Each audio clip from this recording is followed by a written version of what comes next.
شعری سوورەسواری کۆمەڵا لە شێعرەکانی شاعری ئازیز حەمە عەزیز. بێرەوە ئاسمان جڵەوتە ئەسپی ژێرت مەشغەڵە، باڵگرە تیژڕە و بە هەستە سوورەسواری کۆمەڵە. زوو کە سەنگەر ئاوەدان کە ڕەنج دەری ماندوو نەناس، ئارەقەت بۆ نۆبەرەی نان بۆتە بارانەی پەڵا. ڕابە نەفرەت کە لە مەرگ و هەستەوە بۆ کار و ڕەنج، کەی ورەی ئینسانی کارگەر ئاسەواری کۆتەڵە. شۆڕشە هەستە لە بۆسە و لەمپەری ڕێ سەڵ مەکە، شۆڕش و گیانبازی زادە و خەسڵەتی وەک تۆی کەڵە. خۆر لە ئامێز بگرە ئاسۆی بەندە نان ئاخێز مەکە، مەشخەڵان کوا جێ هەواری تەمتومان و دووکەڵە. دێبەدێ پێشمەرگەیە و شاری لە سەنگەر گرتووە، گێژنەی ئەو ئاگرە سوورە وا لەسەر تۆ ماتەڵە. دەرکەوە نمنم ببارێ سەوزی کە مەزرای گەنم، نان و هەرزانی بەهایان ڕەنجی تۆی تیا تێکەڵە. بێرەوە جوانووی لە بەفرا کوڕژن و چوارپەل تەزی و پۆلە ئەستێرەی کەنارگرتووی بە دوایی نووردا تەری و باسکی پاڵەی لە کار و کێڵگەدا ڕەش هەڵگەراو، ڕوندێکی گوندی لە مەستی خاک بە زۆر ڕاگوێز کراو. ناوڵ و ڕەشماڵی ڕەوەندی بێ هەواڵی گەرمەسێر، ژی لە مۆی گڕکانی هەڵچووی ژانی ئینسانی بوێر. بەژنی لوتکەی هەڵکشاوی زۆر سەر و بەژنی هەتاو، مارشی کومونەی گەروی خۆری شەوی ئەنگوستە چاو. سواری زریان بە بڕۆ چەخما خەدە پێش باکەوە، بیهەژێنە شەنگە باڵای کاک فوادم سەر بەوە. دەرکەوە هۆبە بە هۆبە بەردەبازی ڕێگەتن، ڕەنجدەرن خەڵکی هەژارن کارگەری بەشمەینەتن. بێرەوە ئاسمان جڵەوتە ئەسپی ژێرت مەشغەڵە، باڵگرە تیژڕە و بە هەستە سوورەسواری کۆمەڵە.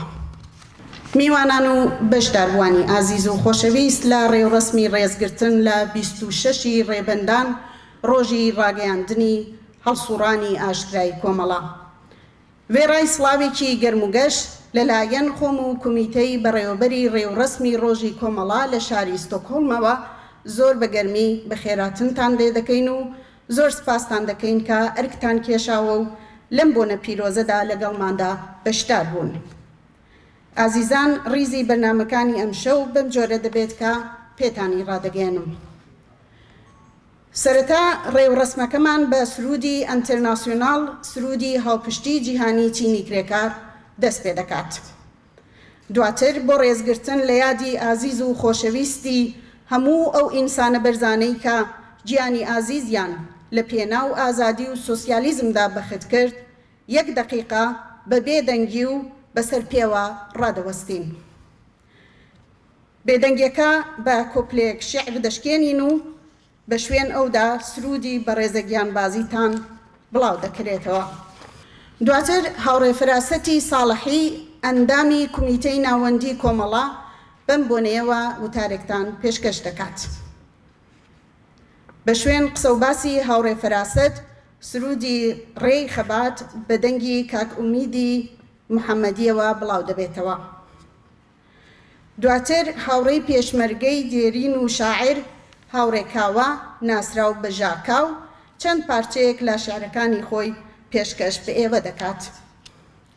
لە بەشێکی تری بەرنامەکەماندا ڕیزی ئەو پەیامانەی کە لەلایەن حیزب و ڕێکخراوە سیاسیەکانەوە بەپێی ڕیزبەندی کاتی بەدەستگەیشتنی پەیامەکان بەدەستی بەڕێوەبەرانی بەرنامەکەەوە گەیشتوون دەخوێنینەوە. لە درێژەی بەرنامەکەماندا کاک حەمیدی شەریفی بە خوێندنەوەی شێعرەکانی مەراسمەکەمان دەڕازێنێتەوە.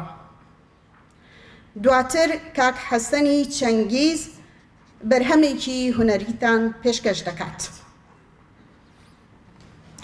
دوای ئەم بەشە لە بەرنامەکە هاوڕێی پێشمەرگە و شاعری ناسراو هاوڕێ ئەحمەد بازگەر کە لە ڕێگای ڤیدیۆوە پەیام و کۆپلێک لە شیعرەکانی خۆی بۆ ڕێوڕسمی ڕۆژی کۆمەڵە ناردووە بڵاو دەکرێتەوە. لە کۆتایی بەشی یەکەم لە بەرنامەکەمان بەڕێز ئالبێرت بە زمانەکانی سوئیدی و ئینگلیسی بە هۆنراوەی شۆڕژگەڕانە بەرنامەکەمان ڕازاوەتر دەکات. بەڕێزان، هەروەک ئاگادارن ڕووداوەکانی ئەم دوایانەی ئێران و کوردستان و قەتڵعامی خەڵکی وەزاڵە هاتوو لە ستەم و نابەرابەری باڵی بەسەر کۆمەلگای ئێران و کوردستاندا کێشاوە و ڕنگدانەوەی لەسەر هەموو کۆڕ و کۆبوونەوەیەک داناوە و ئێمەش وەک کۆمەڵە وەک هەمیشە بە هەستکردن بە بەرپرسیارەتی لە بەرامبەر خەڵکو و داخوازی و ئارەزوەکانیان و وەک وەفا و ڕێز بۆ گیانبازی هەموو ئەو مرۆڤانەی کە بەدەستی هێزی دژی ئینسانی و خوێن ڕژەکانی ڕژیمی جنایەتکاری ئیسلامی ئێران گیانیان لێ ئەستێنرا، ڕێوڕسمی ئەمساڵی ڕۆژی کۆمەڵە وەک ساڵانی پێشوو بەشی هونەری لە خۆ ناگرێت. ئەم بڕیارە نە بە مانای پەرەپێدان و بە پیرۆزکردنی کولتوری شیوەنگێڕی و عەزاداری، بەڵکو وەک پەیمانێک بەرامبەر گیانبازی هەموو ئەو ئینسانانەی کە لە دژی کۆماری سێدارەی ئیسلامی خەباتیان کرد و گیانی ئازیزیان بەخشی، لە دوای لە گۆڕنانی یەکجاری ئەم دەسەڵاتە دژی ئینسانیە ئاهەنگی سەرکەوتن دەگێڕین. لە بەشی دوی بەرنامەکەماندا کە بۆ خوێندنەوەی هۆنراوە و سرودی شۆڕژگەڕانە تەرخان کراوە، هونەرمەندی ئازیز کاک ئومیدی محەممەدی و لەگەڵ هاوڕێیانی هاوکاری ئەو بەشە لە بەرنامەکەمان دەڕازێننەوە. بەڕێزان، ئێستاش مەراسمەکەمان بە سرودی ئەنتەرناسیۆناڵ، سرودی هاوپشتی جیهانی چنی کرێکار دەست پێ دەکەین.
بۆ ڕێزگرتن لە هەموو ئەو ئینسانە شۆڕژگێڕانەی گیانی خۆیان لە پێناو ئازادی و سۆسیالیزمدا بەخت کرد، 1 دقیقە بە بێدەنگی و بەسەر پێوە ڕادەوەستی.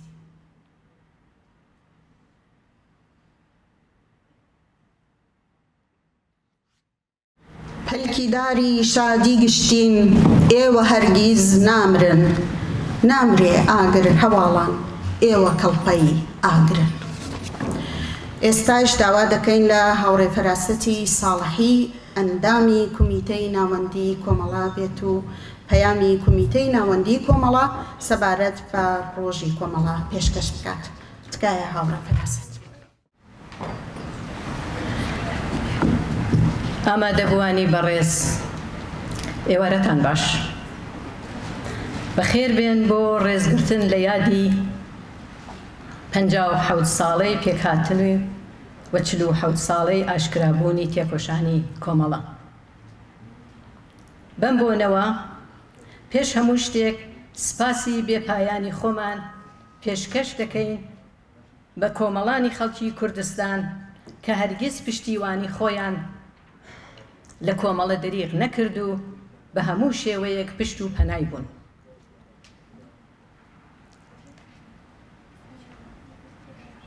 یاد دەکەین لە گیانی بەختکراوانی ڕیزەکانی کۆمەڵە و حیزبی کۆمونیستی ئێران چ لە ڕیزی پێشمەرگەی کۆمەڵە و چ لە زیندانەکانی جەلادانی کۆماری ئیسلامی گیانیان بەخت کرد و وەک ئەستێرەیەکی درەوشاو بوونە چرای ڕێگای ئێمە بۆ بەرەو پێشچوونمان.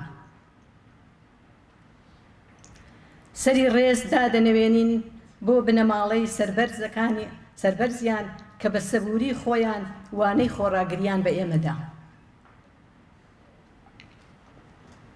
هاوخەمی خۆمان لەگەڵ بنەماڵەی هەزاران گیان بەخت کردووی کۆمەڵکوژی 18 و 19 بە فرانباری ئەم ساڵ لە ئێران بەدەستی جنایەتکارانی کۆماری ئیسلامی دەردەبڕین. درود دەنێرین بۆ زیندانیانی سیاسی خۆڕاگر لە سیاچاڵەکانی کۆماری ئیسلامیدا کە ئەسیرن و لەسەر ڕێبازی خۆیان و ئامانجەکانیان بەردەوامن. ڕێز دەگرین لە خەباتی هەزاران تێکۆشەری ڕێبازی کۆمەڵە لە ناوە و دەرەوەی وڵات کە تەمەنی لاویەتی خۆیان لە ڕیزەکانی کۆمەڵەدا تێپەڕ کرد و تەنانەت بەشێکی زۆریان لە پێناودا ڕەنجی کەمەندانبوونیان تەحمل کرد.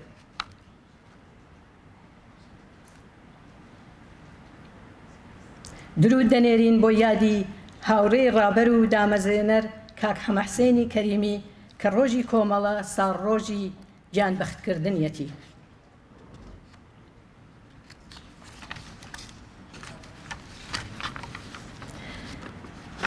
ئامادەبوانی بەڕێز، ئەم ساڵ ڕۆژی کۆمەڵە لە بارودۆخێکدا بەڕێوە دەبین کە لەلایەکەوە ژیانی کۆمەڵانی خەڵکی کرێکار و هەژار و زەحمەتکێش و کەم داهات لە کوردستان و لە گشت ئێران لە ڕووی ئابووری و بەڕێوەچوونەوە لە ئاستێکی وەها دژواردایە کە لە مێژووی 50 ساڵی ڕابردوودا وێنەی نەبووە. کۆماری ئیسلامی کە چەندین قەیرانی چارە هەڵنەگری بربنگی پێگرتووە لەلایەکەوە باری ئابووری ئەو قەیرانە بەسەر کۆمەڵانی خەڵکدا دەشکێنێتەوە و لەلایەکی ترەوە بۆ مانەوەی خۆی بەبێ پلان لە تاریکیدا پەلدەکوتێ.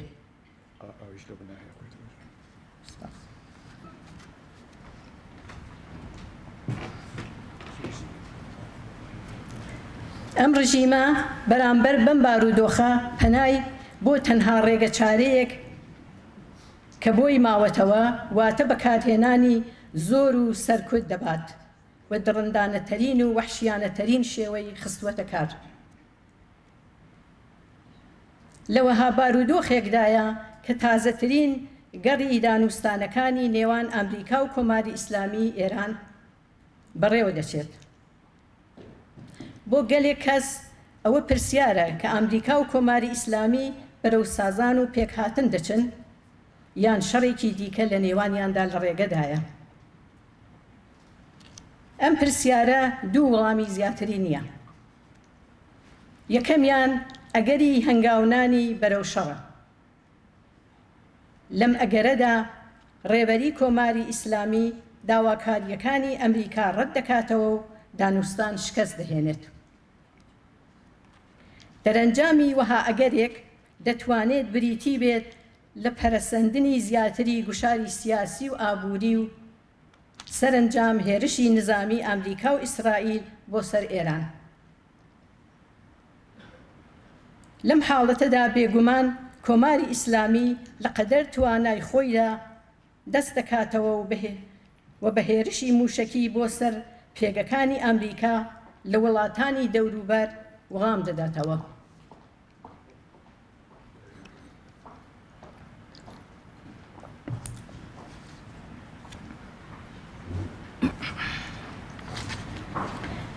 وا پێدەچێت بۆ نمونە هەرێمی کوردستان کە هێزی ئەمریکا لێ نیشتەجێیە یەکێک لە ئامانجەکان بێت. هاوسەنگی هێز نیشان دەدات کە ئەم شەڕە ناتوانێت درێژخایەن بێت. دەرەنجامی ململانەیەکی لەو شێوەیە بریتی دەبێت لە شکستی کۆماری ئیسلامی و قبولکردنی ڕێکەوتن. هەڵبەت ئەمجار لە پێگەیەکی لاوازترەوە لەم پرۆسەیەدا گۆڕانکاری لە پێکهاتەی دەسەڵات لە ئێراندا دوور لە چاوەڕوانی نییە. ڕەنگە ڕوخسارە سەرەکیەکانی ڕژیم جێگەی خۆیان بدەن بەو هێزانەی کە پۆتانسیەل و توانای گەیشتن بە جۆرێک لە ڕێککەوتن لەگەڵ ئەمریکایان هەبێت.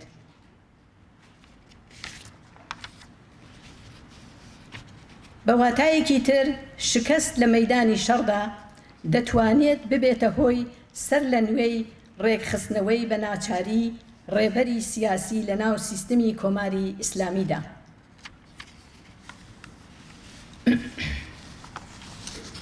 ئەگەری دووهەمیان سازشکردنە بە مەبەستی ڕێگریکردن لە شەڕدا. لەم ئەگەرەدا کۆماری ئیسلامی بۆ پێشگرتن لە ڕوبەڕووبوونەوەی نظامی مل بە سازش دەدات و مەرجە سەرەکیەکانی ئەمریکا قبول بکات. بەڵام لەم حاڵەتەیشدا پاشەکشەیەکی لەو شێوەیە بەبێ گۆڕانکاری لە ڕوخسار و پێکهاتەی دەسەڵاتدا گەلێک دژوار دەبێت. بە مەبەستی ئیدارەدانی دەرەنجامە ناوخۆیی و دەرەکیەکانی سازان حکوومەت ناچار دەبێت هەیکەڵی سیاسی خۆی سەر لە نوێ دابڕێژێتەوە. لەم حاڵەتەیشدا تەنانەت ئەگەر شەڕیش ڕوونەدات کۆماری ئیسلامی ناچار بە پاشەکشەی گرنگ و بەرچاو دەبێت. پاشەکشەیەکی کە نیشانەی لاوازبوونی دەسەڵاتەکەی و کەمبوونەوەی توانای مانۆڕی سیاسی دەبێت. خاڵی هاوبەشی هەردوو ئەگەرەکە لاوازبوونی زیاتری کۆماری ئیسلامی ئێرانە. کۆماری ئیسلامی لەم دانوستانە لاوازتر لە پێشوو دێتە دەرەوە. لەوەها هەلومەرجێکدا داهاتووی ئێران پتر لە هەر شتێک پەیوەستە بە پێشهاتە ناوخۆییەکانی کۆمەلگاوە.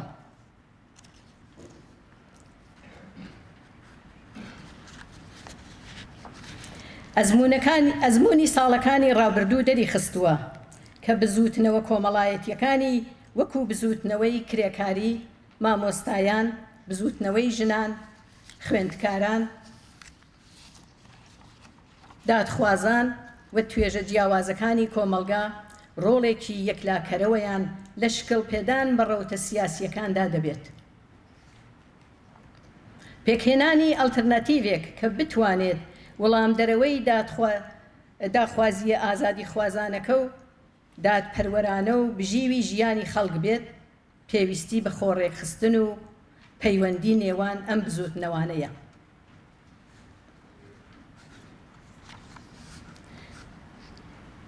دروشمی نان کار ئازادی بە مانای فراوان و هەمەلایەنەکەی دەتوانێت زەمینەی لێک نزیکبوونەوەی هێزە کۆمەڵایەتیەکان بێت. دروشمێک کە هەم داواکاریە ئابوووریەکان و هەم داواکاریە سیاسی و مەدەنیەکان لەخۆ دەگرێت.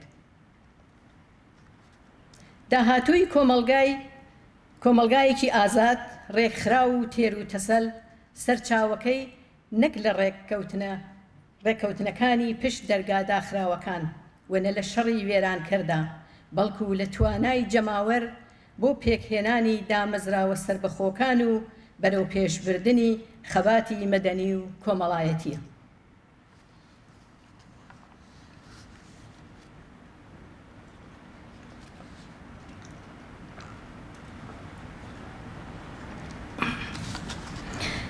بەڕێزان، لە کوردستانی ئەمڕۆدا گەلێک دەرفەت خوڵقاوە بەرەو ئاسۆیەکی ڕوون کە ئەگەر بەباشی لە دەرفەتەکان کەڵ وەرنەگیرێن، مەترسیەکان کە ئەوانیش هەر بەو ڕادەیە واقعین ڕێگەمان پێدەگرن. دەرفەتەکان کۆمەڵایەتین، مێژووکردن بە ڕەنج و خەبات و وشیاری خەڵکی کوردستان خوڵقاون و تایبەتمەندیەکانی ئەمڕۆی کۆمەلگای ئێمەن. کۆمەلگای کوردستان وەک ژینگە پەروەردە بوون و گەشەکردنی کۆمەڵە سێ تایبەتمەندی بنەڕەتی هەیە. یەکەم کوردستانێکی سیاسیە، دووهەم کۆمەلگایەکی مەدەنیە، سێهەم کۆمەلگایەکی وشیارە.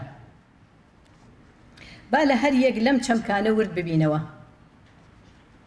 کۆمەلگایەکی سیاسیە واتە سیاست لە کوردستان تەنیا پرۆسەیەکی سیاسی وەرزی یان هەستێکی ناڕەزایەتی نییە، بەڵکو بەشێکی جیانەکراوەی ژیانی ڕۆژانەیە لە قوڵایی ژیانی دانیشتوانی دایە و لە هەموو قۆناغێکی ژیانی کۆمەڵایەتیدا خۆی دەردەخات.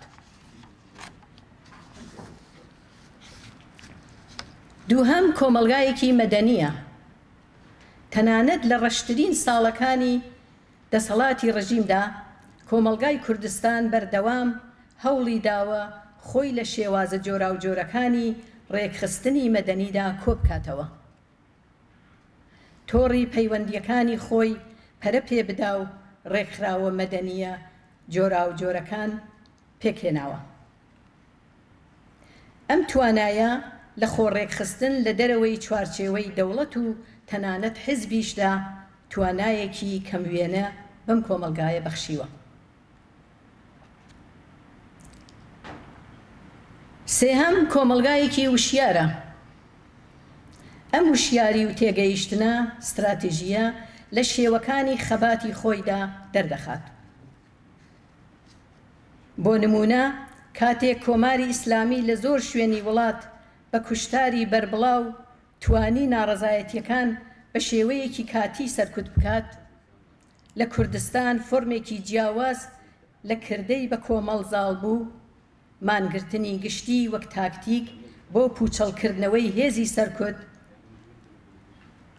ئەم جیاوازیەی لە توانای خەڵکی کورد لە خوێندنەوەی هاوسەنگی هێزەکان و هەڵبژاردننی تاکتیکی گونجاو سەرچاوە دەگرێت و نیشانەی وشیاریە لە ئاستێکی کۆمەڵایەتیدا. بەڵام مەترسیەکان کامانن. مەترسی یەکەم بە حیزبیبوونی کۆمەلگا. ئەگەرچی سەرمایەکی گرینگە بۆ بەرەنگاربوونەوە لەگەڵ دەوڵەتی سەرکوتگەر، بەڵام لە هەمان کاتدا هەڵگری کۆمەڵێک دژوازی ناوخۆیی تایبەت بەخۆیەتی. لە هەلومەرجی داڕمان یان لاوازبوونی دەسەڵاتی ناوەندیدا هەمان فرەحیزبیە دەتوانێت ببێتە هۆی کێبەڕکێ، کۆنتڕۆڵ نەکرا و تەنانەت ململانەی توندوتیژی نێوان هێزە سیاسیەکان، بە تایبەت کاتێک چەک وەک سەرچاوەی هێزی سیاسی لە کۆنتڕۆڵی کۆمەڵایەتی و دیموکراتیک دەربچێت. مەترسی دووهەم هەڵسوکەوتی کۆماری ئیسلامی بەرامبەر بە کوردستان لە چوارچێوەی لۆژیکی کلاسیکی ناکۆکی بنێوە و حکوومەت بکە، بکەوێتە کار. حکوومەتی ناوەندی نەک تەنیا بە سەرکوتی ڕاستەوخۆ، بەڵکو لە ڕێگەی ئەندازیارکردنی کەلێن و ناکۆکی سیاسی و نەتەوەیی و حزبیەکان هەوڵ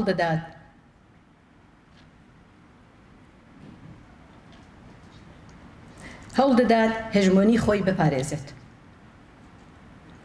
دانوستانی جیاجیا لەگەڵ حیزب و لایەنەکان و پێدانی ئیمتیازاتێکی سنووردار و کاتی و هەروەها بە فەرمیناسینی هەندێک هێز و لایەنی دیاریکراو هەموویان بەشێکن لەم استراتیژیە. ئەم لۆژیکە تەنیا خۆی لەم کۆماری ئیسلامیەی ئێستادا نابینێتەوە و لە ئەگەری پێکهاتنی هەر حکوومەتێکی ناوەندگەرای بەدیلیش دەتوانرێ سەر لە نوێ بەرهەم بهێنرێتەوە. لەم ڕۆوەوە پرسی یەکگرتووی کردداری هێزە کۆمەڵایەتی و سیاسیەکانی کوردستان بەشێکی دانەبڕاو لە استراتێژیکی خاوەن ئاسۆیەکی ڕوون. مەترسی سێهەم بوونی کەلێن و ناکۆکیە نەتەوەییەکان لە کوردستان. بۆ نمونە لە نێوان کورد و تورکدا ئەگەر بە دروستی ئاراستە نەکرێت جێگای ناکۆکی نێوان چین و توێژی هەژار و ستەملێکراو لەگەڵ دەسەڵاتە باڵادەستەکان دەگرێتەوە و وەک مەترسیەکی هەمیشەیی بەسەر سەری ئەو خەڵکەدا دەسوڕێتەوە.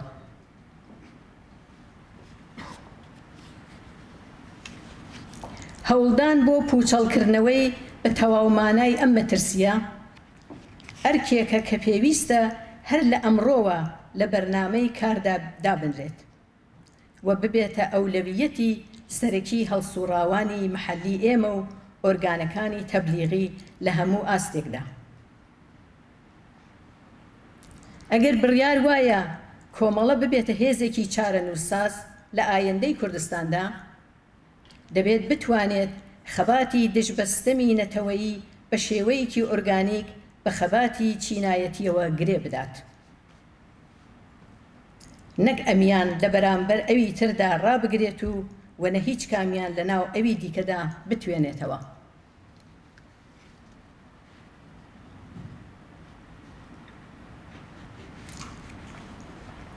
ئەم پەیوەندیە تەنیا لە ڕێگەی سیاسەتێکی یەکسانی خوازانە دژە ڕەگەزپەرستی و دژە شڤینیستی ممکن دەبێت. بەڕێزان، لە هەلومەرجی لاوازبوونی حکوومەتی ناوەندیدا ئەگەری پێکهاتنی ئەوەی کە دەتوانین پێی بڵێن دەسەڵاتی دوولایەنە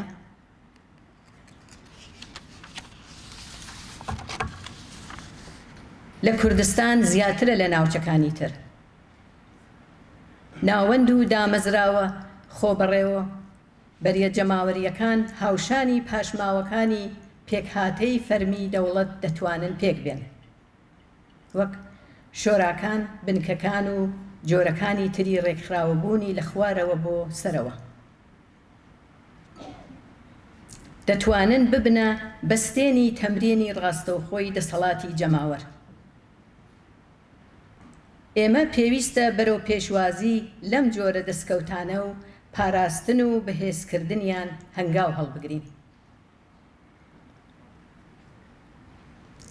بەڵام ئەزموونی ئێمە دەری دەخات کە دەسەڵاتی دوولایەنە و تەنانەت یەکلایی بوونەوەی دەسەڵاتیش تەنیا لە کوردستان بەبێ چارەسەرکردنی پرسی دەسەڵات لە ناوەند بەردەوام نابێت.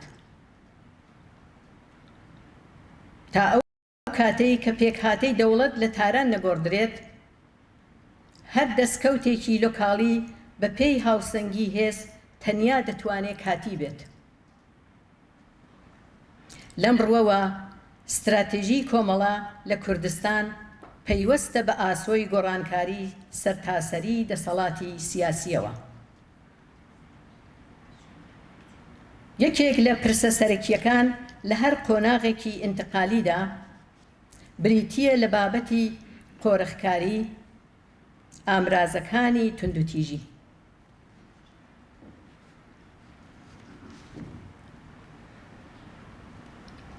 لە ڕوانگەی ئێمەوە ئەم قۆرەخکاریە نابێت لە دەستی حیزب و میلیشیایە یان گروپە چەکدارە نابەرپرسیارەکاندا بێت، بەڵکو پێویستە لە ژێر کۆنتڕۆڵی ناوەند و دامەزراوە جەماوەریە هەڵبژێردرا و بەرپرسیارەکاندا بێت. ئەگینا دەسەڵاتی جەماوەری لە خوارەوە دەکەوێتە ژێر کاریگەری و هژمۆنی چەک لەسەرەوە.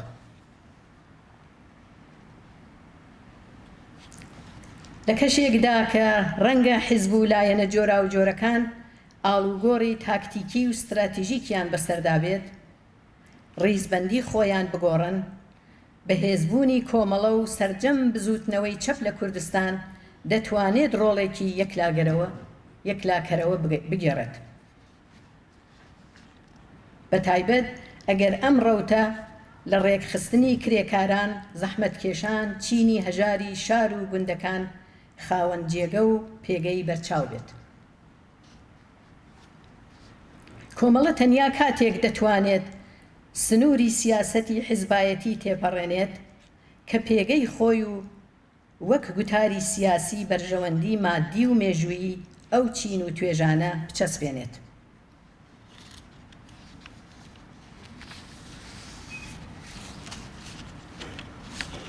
بەم مانایە کۆمەڵە دەتوانێت و دەبێت ڕۆڵێکی سەرەکی لە گرێدانی خەباتی نەتەوەیی خەڵکی کورد بە خەباتی چینایەتی لەسەر تاسەری ئێران بگێڕێت.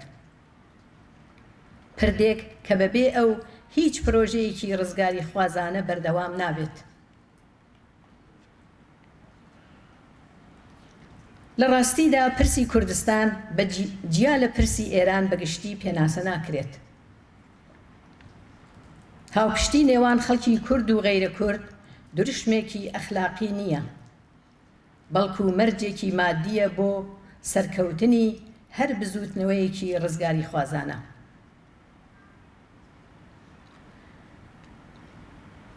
بەرگری چالاکانە لە مافی یەکسانی سەرجەم نەتەوەکان و هەموو چین و توێژە ژێردەستەکان تاکە ڕێگایە بۆ پوچەڵکردنەوەی ئەو سیاسەتە شڤێنیستی و ناوەندگرایانە کە بەردەوام لە بۆسەدان.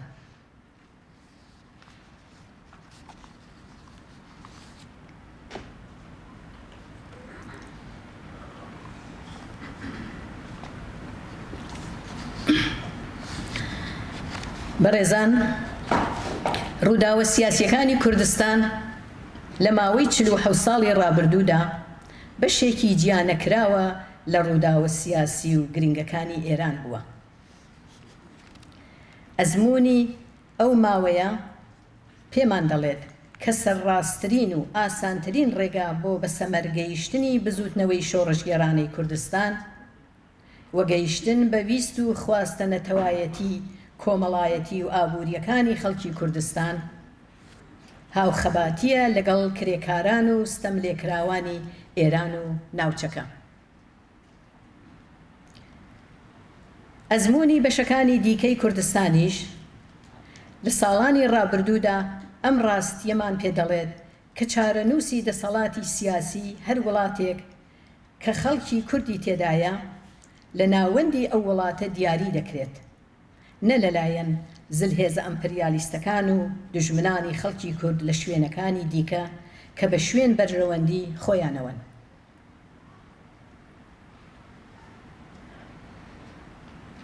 ئەم لێکدانەوەیە بەم مانایە دێت کە خەباتی خەڵکی کوردستان بە هیچ جۆرێک نابێت لە خەباتی خەڵکی ئازادیخوازی ئێران و بەرەی چەپ و کرێکاری و شۆڕژگێڕی ئەو خەباتە داببڕێت.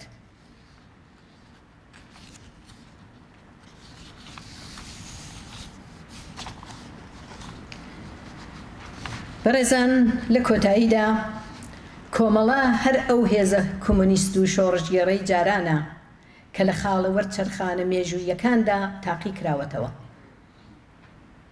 هەڵوێستەکانی لە قۆناغە هەستیارەکاندا متمانەی جەماوەری بەدەستهێناوە. نمونونەکانی کەم نین و لە بیرمان نەچوەتەوە. لە داهاتووشدا دیسانیش دەکەوێتە وەها قۆناغگەلێکەوە. بەڵام بەو پیشینە و ئەقڵ و تەجروبە و زانستەی کە بەدەستی هێناوە دڵنیاین کە دەتوانێت سەربەرز و سەرکەوتوو بێتە دەرێ. ئەگەر باس لە خاڵە گرنگە مێژوویەکان دەکەین بۆ ئەوە نییە سەرینی خاترجەمی لە بنسەردا بنێن، بەڵکو بۆ ئەوەیە بیانکەین بە توێژووی ڕێگای بەرەو پێشچوونمان. لە هەمان کاتیشدا لە هەڵەکان ئەزمون وەردەگرین و دووپاتیان نەکەینەوە. ئەم ڕوانگە ڕەخنەگەرایانە بۆ مێژووی خۆمان خۆی لە خۆیدا بەشێکە لە وشیاری و پێگەیشتنی ئەو کۆمەلگای کە کاری تێدا دەکەین. لە سەردەمێکی پڕ لە گۆڕانکاریدا یادی 57 ساڵەی دامەزرانی ڕێکخراوی کۆمەڵە دەرفەتێکە بۆ وردبوونەوە لەو تایبەتمەندیانەی کە ئەم ڕێکخراوە شۆڕژگەرە لەسەر بنیادی نراوە و لەسەری بنیاد نراوە و ئەو پێگە جیاوازەی کە کۆمەلگای کوردستان لە پێکهاتەی سیاسی کۆمەڵایەتی ناوچەکەدا هەیەتی. بژی یادی 57 ساڵەی دامەزرانی کۆمەڵە سەرکەوتوو بێت خەباتی ڕزگاری خوازانەی کۆمەڵانی خەڵک لە هەموو ئێران سەرکەوتون بۆ بزوتنەوەی شۆڕژگەرانی خەڵکی کوردستان. زۆر بەسپاسەوە لێوە.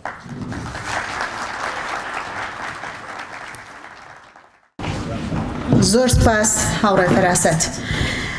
ئێستاش سرودی ڕێخەبات بە دەنگی کاک ئومیدی محەممەدی بڵاو دەبێتەوە. تکایە کاک ئومید.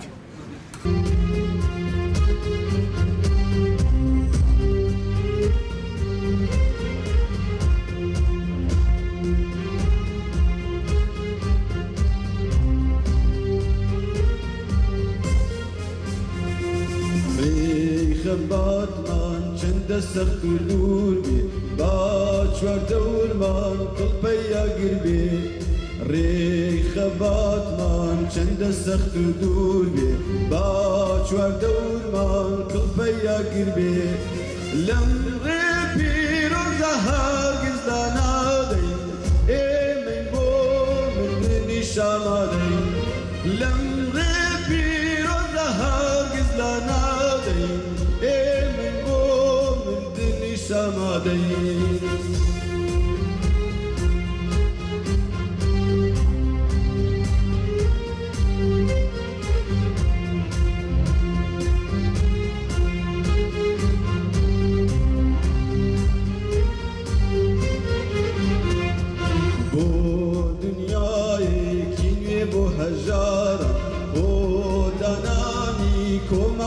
یەکسان بۆ دنیایەکی نوێ بۆ هەژارن بۆ دانانی کۆمەڵگەی یەکسان ڕاگی زۆرداری لە ڕیشە دەردێنین تۆی ئازادی گەلمانە چێنین ڕاگی زۆرداری لە ڕیشە دەردێنین تۆی ئازادی گەلمانە چێنین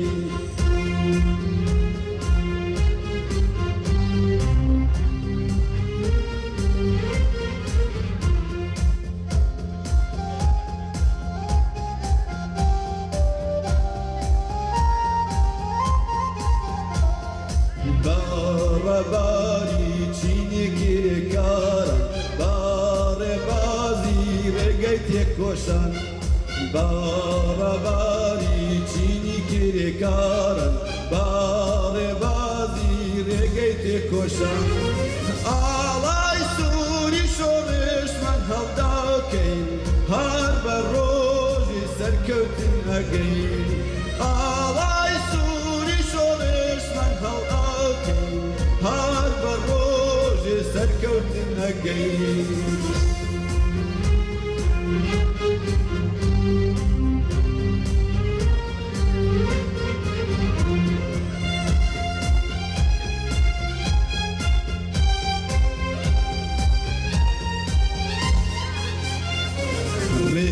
ڕێخەباتمان چەندە سەخت و دوور بێ با چواردەورمان کڵپەیا گر بێ ڕێخەباتمان چەندە سەخت و دوور بێ با چواردەورمان کڵپەیا گر بێ لەم ڕێ پیرۆزە هەرگیزدا نادەین ئێمەی بۆ مردنی شامادەین لەم ڕێ پیرۆزە هەرگیزدا نادەین ئێمەی بۆ مردنی شامادەین. سپاس. سپاس. لێرەوە پێم خۆشە ئەوە بڵێم کە بەرنامەکانی ئەو شەمان تۆزێک فرق دەکات لەگەڵ ساڵانی پێشوو بە داوای لێبوردن لەوەی کە جەماعەتێک لەوانەیە خۆیان ئامادە کرد بۆ بەزمی هەڵبەرگەشتە بەڵام لە پرۆگرامەکاندا نییە داوای لێبوردن بەرحاڵ دیسان لێرەوە پێم خۆشە 26 ڕێبەندان ڕۆژی ئاشکرابوونی کۆمەڵە لە هەموو ئێوەی ئازیز پیرۆز بێت لە هەموو دۆست و هەواڵان و پێشمەرگانی کۆمەڵە پیرۆز بێت دیسان بەخێر بێت لەسەر سەر چامان سپاس.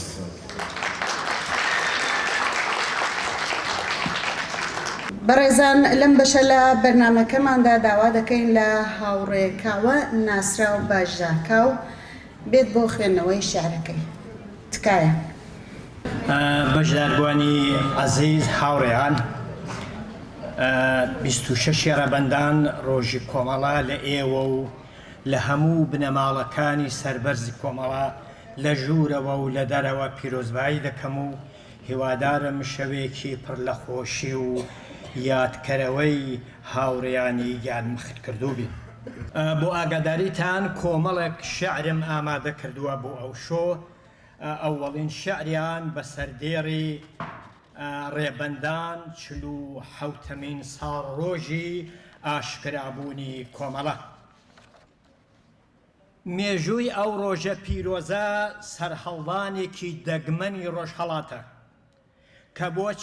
کە بۆ چۆن ڕزگاری کۆمەڵانی خەڵکی ڕەنجدەر بوژانەوەی ڕێبازێکی کرانەوەی ئاسۆیەکی تازەی پردەستکەوتی دۆزینەوەی پرشەنگداری کاروانێکی پشودرێژە و زەین پاراو لە قاودانی بیر و بۆچوونی دواکەوتووی ژوور و دەری نەک کوردستان گژی وڵاتە. لەو ڕۆژەدا داڕێژەرێکی بیرمەند و ئاژیتاتۆر لە هێرش بۆ شارەبانی ناو سەقزدا کەوتە بەڕەهێڵەی چەکی ڕژیمە گۆڕبەگۆڕەکەی حەمەرەزاشای پەهلەوی و گیانی دانە. ئەو مەرگەی کا حەمەحسێن لەو کاتەدا دژی ڕژیمی پەهلەوی بۆ سەرچاوەیەکی هەڵچوون بۆ هاتنەدی ئەو ڕێبازەی کە ئێستاکەش لە کۆمەڵای کۆمونیستە لە برەودا و لە گشت ئاڵ و گۆڕەکانە جێگا پەنجەی هەست و بیری لەسەر ویست و خواستەکانی کۆمەڵانی زەحمەتکێش و ڕەشدەرانە بێپسانەوە لەگەڕدایە و هەنگاو دەنێ و ڕێگا چارەی دەرباز بوونە لەسەر ئەو بۆچوونە مەزنەی کاک فوئاد و هاوڕێ سدیق و جەعفەر و کاک غولامە بکردەوە دێنێتە دی و لە گشت درۆزنە ئاوەکانی ڕێلێون بووی ئاسۆ تێکچووی کە هەر ڕۆژە بە شێوەیەک بە نرخی ڕۆژ لە گۆڕەپانی خەباتە ڕوو هەڵماڵا و چاو بەستانە دەئاژوێن و پێچەوانەی ڕێبازی ڕوونی کۆمەڵەی ڕاستەقینە خۆ ئەنوێن و سات و سەودای دۆڕاندنی جۆرشتاون دەخڵقێن و بەڵام کۆمەڵەی کۆمونیست بە سووربوون لەمەڕ ڕێبازی ئەو کۆمەڵەی ڕاستەقینە کە ئاڵای سووری لە مشتا و پەیڕەوەکانی ئەو هەستە کۆمونیستە لە پەیڕە و پرۆگرامیا قورس و قایم داڕێژراوە بناخەیە و داڕێژەرە بۆ ئاسۆی ڕوون و پاراوی چۆن ڕزگاری چینی بندەستی کۆمەلگا بەکردەوەیە تێدا خەستە. جاهەر بۆیە ئەو تراویلکە نزمانەی ڕێلێون بوو ڕۆژ لەگەڵ ڕۆژ ئەتوێنەوە و تیاشن چونکە کردەوە و ئاکاریان لەگەڵ کۆمەڵای کۆمونیست ناتەبایە و نایەتەوە. هەواڵانی خەباتی سوور ڕەشدەرانی زیت و وشیار خۆزانیتان خۆناسیتان ئەو ڕێبازە بەو ڕێبەرە ژیرانەیەی کە هەیەتی لە جێی خۆیان مەند و پتە و داڕێژەری ڕشەی ڕوونی کاک فوئادە و لە ژێر تیشکی ئەزمونەکانی دکتۆر جەعفەر و کاک سدیق و کاک غولامە بێپشودان لە هەڵچوونە و هەنگاو دەنێ و بار ڕاداوێ جا هەر بۆیە سەرکەوتنی مسۆگەرە و مسۆگەرە. هۆندراوەیەکی دیکە بە سەردێڕی خرۆشانی کۆمەڵانی وە گیان هاتوو لە ئێرانە کە لە ئاکسیۆنێکی ئەعترازی لە یوتۆبۆری خوێندنەوە و لێرەشدا بە پێی هەلومەرجێک کە ئێستا هەر لە ئارادایە ئەو شێعرەتان پێشکەش دەکەم. خرۆشانی سەرتاسەری سێڵاوێکی بربڵاوە کە خوازیاری هاتنە ئارای نان و کار و ئازادین و لەژێر مەنگەنەی ژیانێکی نەمرنەژی کە قورگی خەڵکی ڕەنجدەری کەپ کردووە و ڕووناکایی چۆن ژیانی تاراندووە و خستۆتە ژەڕکێفەوە و شەوە زەنگی لەسەر تاسەری ئێرانە داچاندووە و داڕشتووە. هەر بۆیە دژی زۆرداری و کۆڵەمەرگی و چەرمەسەری بێسنوورە لە بست بە بستی ئێرانە بانگەوازی ڕاماڵینی کۆنەپەرستی ئیسلامی لە ئێرانە ئەڵێنەوە و بۆ ڕزگاری و ڕەهابوون لە ژێر سەیتەرەی ئەو مۆتەکەی مەرگە ڕاخزیون و خرۆشاون. ئەو دەریایەی ڕاخزینە هەتاوێکی پرشەنگدارە و بۆ نەمان و سڕینەوەی چەوسێنەران لەژێر ئەو بەربەڕیەتەی ئیسلامیدا لەو چاخەیە بێجیاوازی و هەڵاواردن لە تەگ یەکە گیانیان خستۆتە سەردەست و لەژێر ڕەگبار و کوشتن و گیان فیدایی بە تێگرایی لە گشت شەقام و گۆڕەپانی شارەکان تەنانەت شارۆچکەکانیش. ئەو ڕاخزین و هەستانەی ئەو جارەیە زۆر دەگمەنە و بە پانایی هەموو ئێران لە هەڵچوونە و هاو شێوەیە بۆ هاتنەدی بەرابەری و یەکسانی خوازی و باشبژێتی بۆ گشتاک و کۆمەڵانی ئازادی خوازی بەرابەری ڕەشدەران و کرێکاران بۆ دەرچوون لەو ژینە پەستەی نزم و نەوی.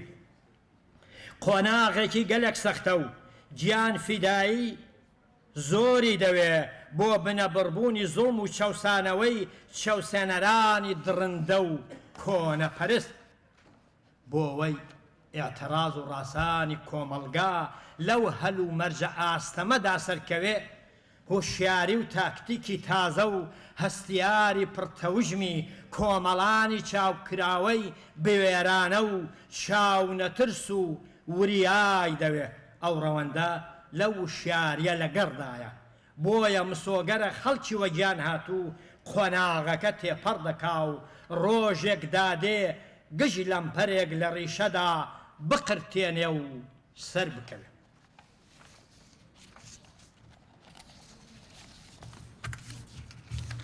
هۆنراوێکی دیکە بە سەردێڕی خرمانانی سێ بیرین وێ و ڕێبازی ڕوون کە بۆ سێ ڕابەری بزوتنەوەی شۆڕشگەرانە لە کوردودان لە کۆمەڵەدا دانراوە کە گوێتان لێ دەبێ شعرەکە دەمێکە بەڵام بە پێویستم زانی لێرە لەو کۆبوونەوەدا پێشکەشتان بکەم.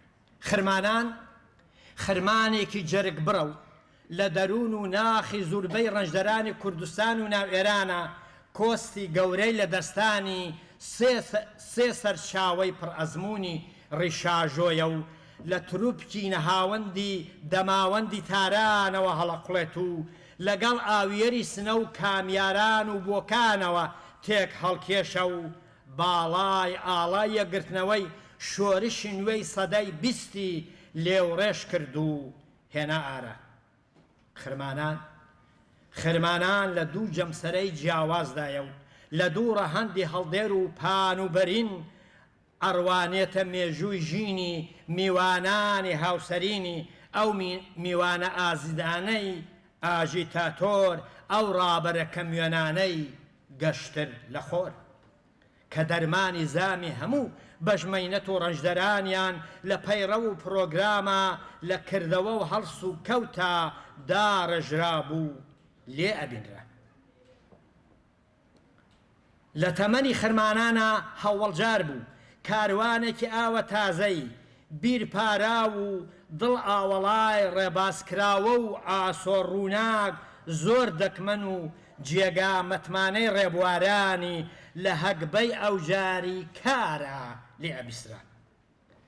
سێ مەشخەڵی ئاڵای سووری ئەستێرەدار سەرکاروان و هێوەر هێوەر وشەی تازە و ڕستەی تازە و شێوە و بیچمی یەکجار گەش و پرشەنگداریان گرتۆتە خۆ و با ڕاداوێن و دەئاژوێن.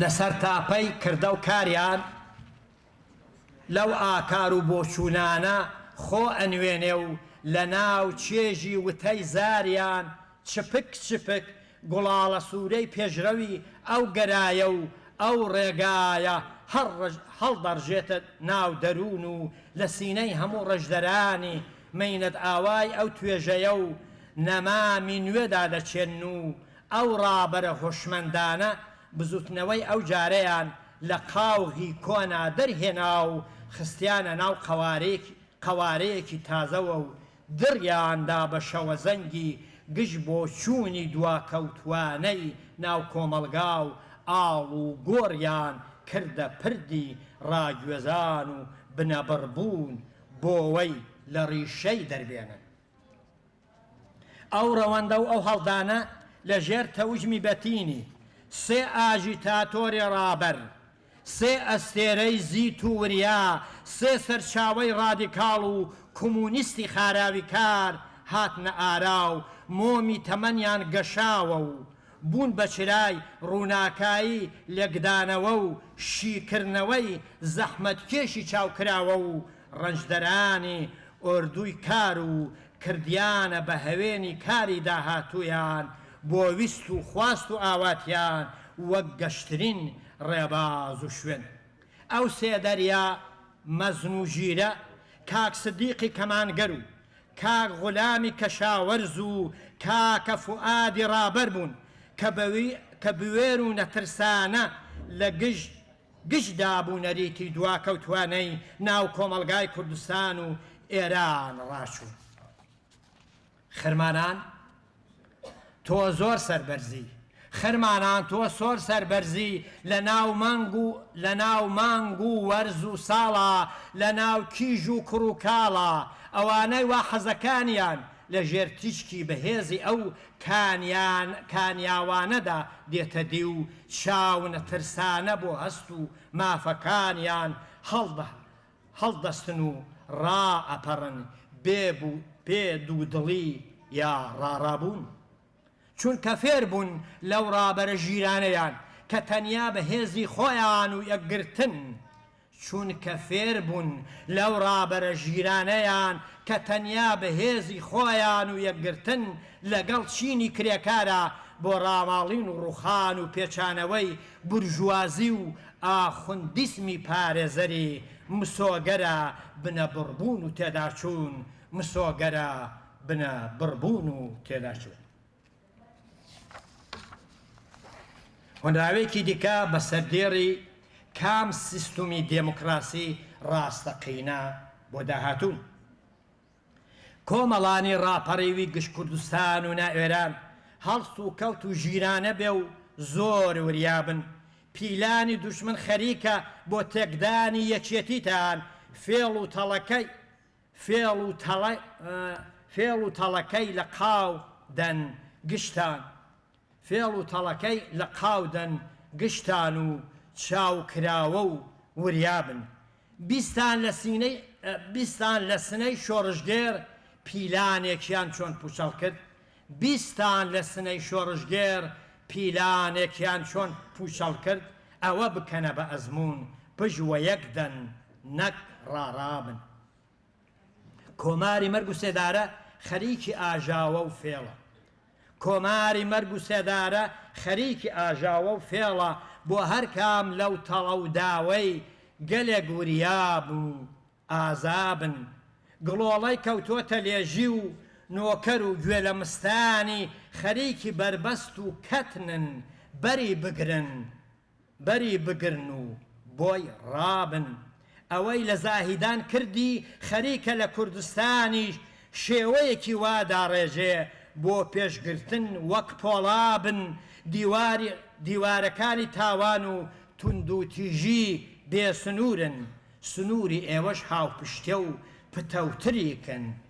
پتەوتریکەن تامابن خۆناغەکە یەکجار مەزنە و درندەیش لەگەڕدایە پش و درێژی وربینیتان چرای سەرکەوتنە تێیدابن ئەو قەڵایەی داتان ڕشتووە بە تێگرایی و بە یەکدەنگی تا ڕاماڵین یەکجاری کۆنەپەرست و سەرمایە هاو نەوابن لە ناوەرۆکی دروشمی ژن و ژیان و ئازادی کە بۆ تەمەشخەڵی ڕێگا و لە بیری ڕێچارەدا بن بۆمانەوەی ئەو هەتاوە پڕشنگداری یەکانگیری هەتا سەرمان پێکهێنانی سیستمێکی دێموکراسی ڕاستەقینەی شۆڕاییە لەگەڵ یابن داڕشتنی ئەو سیستمە نان و کار و ئازادیە بۆ کۆمەڵگا بە تێگرایی کە پاش ڕوخانی دیکتاتۆر دەبێ بیکەنە بە ئاسۆ و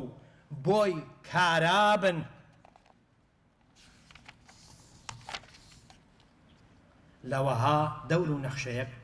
لەوەها دەور و نەخشەیەک کارایەکان گەشە دەکەن دێنە سەرێ ئەو یەکان گیرەی خوڵقاوە بیپارێزن بۆ پتەوبوون بۆی کۆشابن شارێکی دیکە بۆ کاکفوادم داناوە بە نێوی کاکفواد چێ بوو ئەوەی لە زاری نەهەنگی ناوساواکە خاراوتر بوو لە ناو زیندانی ئازارە فێرگەی بیری نوێی پێکهێنان ئەوەی دژی شەوەزەنگە بەکردەوە هاتە ئاراو لە خەباتی ڕەنجدەرانە ئاسۆی ڕوونی بۆ داهێنان ئەوەی یەکێتی جوتیاران لە هەوڵین هەنگاوی بوو کە لە کۆچی مەریوانە کردیە سەر چاوەی ڕاپەڕین ئەوەی لە دژی زۆرداران زۆر ژیرانە و بێڕاڕایی بیری تازەی بۆ ڕزگاری چەوساوەکان کردە پەرژین ئەو هەتاوە لە ئاسمانی بێئەسێرەی بەژمەینەتان خۆرێکی بە تین و گڕی توانەوەی ستەمکار بوو کە لەژێر ڕۆڵی پرهەستی ڕابەرێکی بڕوابەخۆ شەگوارایەکی ناودڵی کوردستانی چاوکراوەی ڕەنج و کار بوو دیارە ئەو